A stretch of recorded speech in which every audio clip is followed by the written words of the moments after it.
Marc-Olivier Fogiel est sorti à contre-cœur du silence suite à la mort d'Alain Delon. Sur X, le journaliste a voulu rétablir une vérité concernant le célèbre acteur décédé à l'âge de 88 ans. C'est une vague d'hommages qui n'en finit plus d'affluer depuis l'annonce des enfants d'Alain Delon ce dimanche 18 août.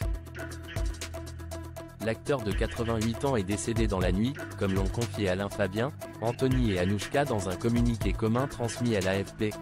Alain Fabien, Anouchka, Anthony, ainsi que son chien, Loubo, ont l'immense chagrin d'annoncer le départ de leur père.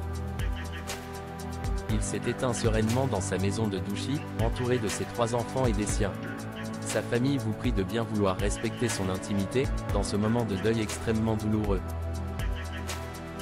La triste nouvelle de la disparition du guépard a provoqué l'émoi, aussi bien parmi les anonymes que ceux qui ont pu côtoyer le comédien. Brigitte Bardot, Anne Parillot, Nicolas Sarkozy, Capucine Hanave, Mélanie Maudran ou encore Line Renaud, tous ont eu une pensée pour la star du film Borsalino, qui a rejoint son partenaire Jean-Paul Belmondo au panthéon des monstres sacrés du cinéma français. La disparition d'Alain Delon laisse un vide immense pour ses fans, qui pour certains ont décidé de rejoindre Douchy, afin d'être au plus près de leur idole. Ce dernier, qui avait une exigence particulière concernant Loubo, son chien de fin de vie, devrait être inhumé dans sa propriété, faisant de son domaine situé dans le Loiret sa dernière demeure. Marc-Olivier Fogiel s'exprime après la mort d'Alain Delon. Le temps est au deuil pour les proches de l'acteur, qui gardent de nombreux souvenirs de l'artiste.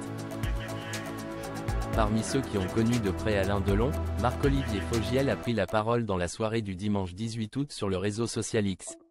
Pourtant, celui qui vient de quitter la direction de BFM TV ne souhaitait pas s'exprimer. Dans son tweet, le journaliste explique ce qui l'a fait changer d'avis. « Je ne voulais pas témoigner, gardant ma peine, mais je veux pouvoir dire qu'Alain était l'inverse des caricatures que je peux lire ici. Ni homophobe, ni facho.